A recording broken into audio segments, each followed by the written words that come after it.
And the record of the ICC has been terrible. It's been embarrassing, actually, on the case of Israel Palestine. The current revelations having to do with Fatou Bensouda, they didn't come as a surprise to me. I actually expected that. I anticipated that was the case for the simple reason that the ICC is a state-based institution. What does that mean? It means if you have a grievance against a country, you, Krystal, you, Kyle Kulinski, you have a grievance, you can't go to the ICC. Individuals, individual groups, they cannot file a complaint with the ICC. You have to be a state to file a complaint. And so in the case of Palestine, there was this long-standing issue. Is Palestine a state and can therefore qualify for membership in the ICC and then press a complaint in the ICC? Before I get to that, and I'll try to do this as fast as I can, the ICC has had to deal with two cases having to do with Palestine. The first case was, you might recall, in 2010, May 30th, 2010, there was a humanitarian flotilla en route to Gaza. It had about 10,000 tons of humanitarian aid. And the flagship of that flotilla was called the Mavi Marmara. And in the dead of night, 4 a.m. to be exact, Israeli commandos swooped in on the Mavi Marmara, in particular was the flagship, and it killed 10 passengers. 9 passengers were killed immediately. A 10th eventually died from his wounds. Killed the 10 passengers. And it became a huge international story. Now, you might say, why would 10 people getting killed become a huge international story? It's a simple question. It's power. The Mavi Marmara was staffed mostly by Turkish people, a Turkish humanitarian organization called IHH. And so Turkey, Erdogan, Prime Minister Erdogan at the time, he made a big issue of the massacre aboard the Mavi Marmara. That case eventually came before the ICC. And the head of the chief prosecutor of the ICC at the time was Fatou Bensouda, the person who's now, it's said, came under blackmail from the Israeli Mossad. And it was a very strange dynamic. Fatou Bensouda was doing everything in her power to kill this case. And it was the most shameless lies. And there was a group within the ICC who kept saying, we don't accept this. She is lying. And so she closes the case once. Case closed, she announces. The folks on the inside won't give in. It's appealed. The case is reopened. It goes before her a second time. She kills it again, and she's very confident now, case closed. The folks on the inside won't relent. Third time it's appealed. Third time the appeal is upheld. And I read through that vast court record, and my innards were writhing. She was so transparently lying that I sat down, and I will announce, I wrote the dullest book ever written in the history of humanity. I will admit it. If they can get it on the screen. And the title of the book is I Accuse.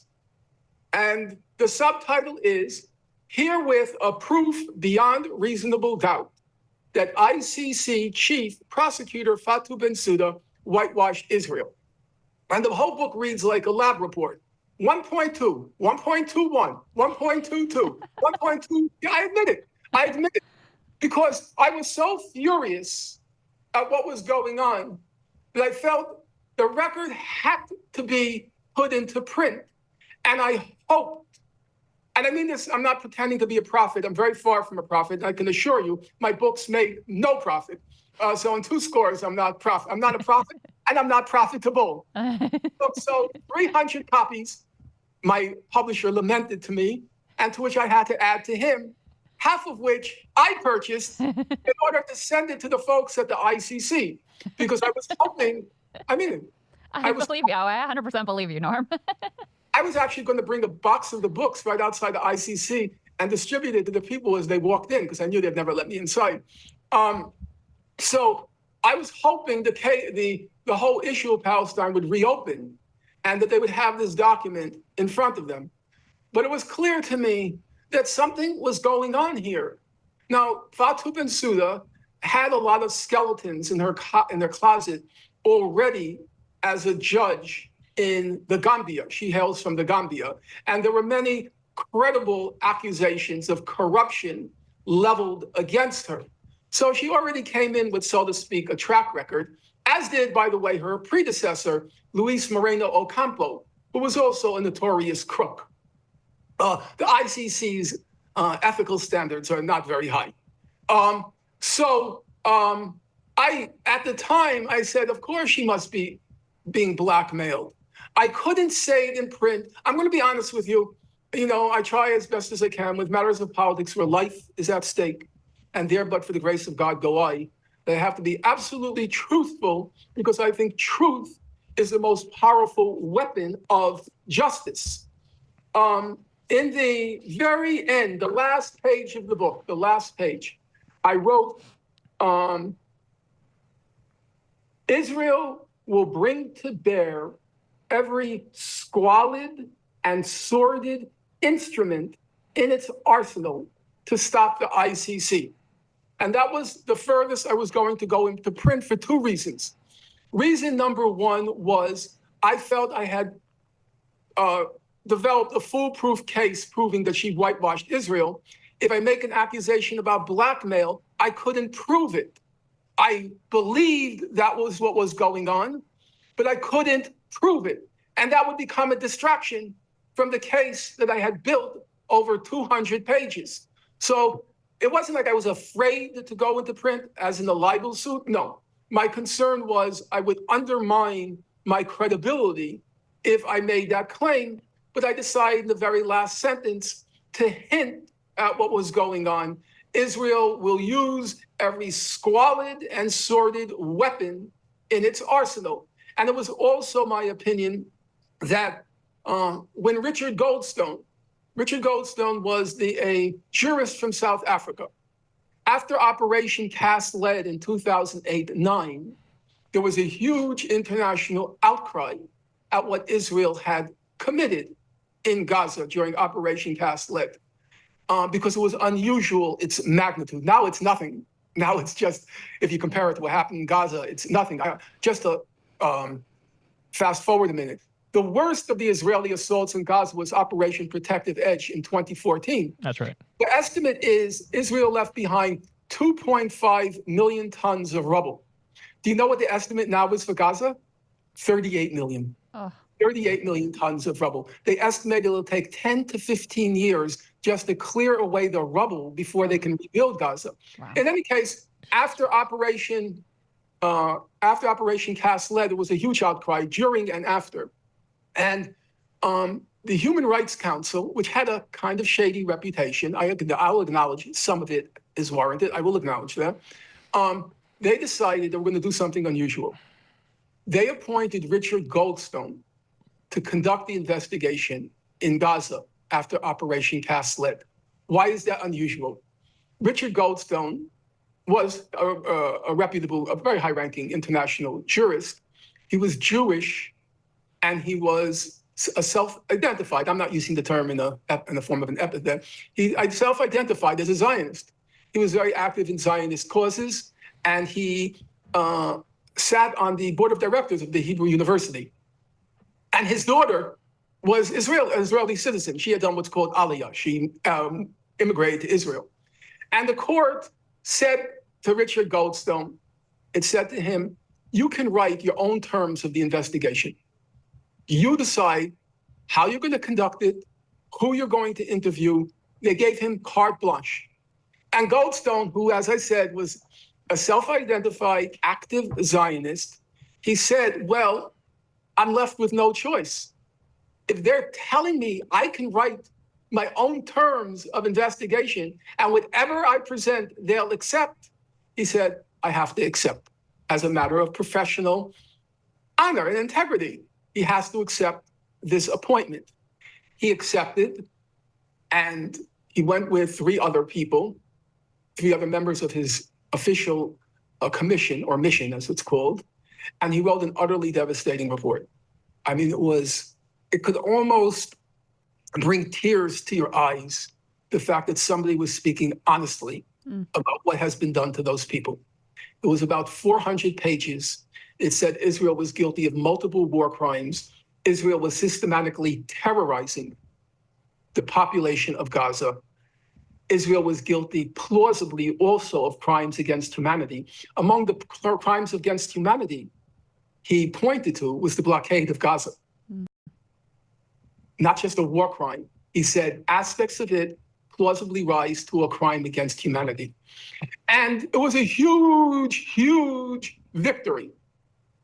Israel went ballistic. It said, Prime Minister Netanyahu at the time said, the three biggest threats facing us now are Hamas, Hezbollah rockets, Iran, and Goldstone. Wow. And Goldstone. Goldstone was attacked relentlessly. Alan Dershowitz compared him to Dr. Mengele in Auschwitz. Yes, literally. Jeez. The chief rabbi in South Africa said that Goldstone would not be able or allowed to attend his grandson's bar mitzvah. Yes, Jeez. It had sunk that low. Wow. But Goldstone stood firm. He stood firm until April 1st, 2011. It felt like an April Fool's joke. There's an op-ed in the Washington Post in which he recanted the report. Is it blackmail? Is it blackmail in this case too? Well, that's why I recounted that whole story, because because there was no possible explanation, rational explanation for what he did. Right. He claimed there was new information that forced him to reconsider. There was no new information. I go through it in excruciating detail in my book on Gaza. I go through the whole, the chapters called, very unhappily, because Goldstone was called the star witness for Palestine after that report. And the chapter is entitled, The Star Witness Recants. And I go through all the claims by Goldstone as to why he recanted. I said they're not plausible. And then I'll just read you the last two lines of that chapter of the book.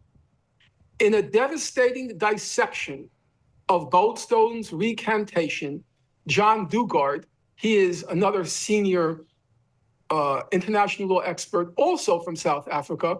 And currently, if you watch the proceedings that are occurring in the ICJ, he is the senior person in the South Africa delegation. He's 87 years old. He's the person you might notice wearing the red robe. Mm-hmm. That's John Dugard. Wow. He's an amazingly principled, decent person. Very unusual. Bear in mind, it's not easy to make the trip from South Africa to The Hague. And he's 87. And he keeps coming back. When you watch him coming up to the lectern to deliver his remarks, you could see he's wobbly, you know? The fortitude, the tenacity. In any event, he, of course, knew Goldstone quite well. And he wrote an obituary on that recantation. And I'll quote him. He said, quote, "There are no new facts that exonerate Israel and that could possibly have led Goldstone to change his mind. What made him change his mind, therefore, remains a closely guarded secret." Mm. Yes, it was blackmail. It was obvious. I don't think, personally, I doubt it was blackmail used against Goldstone.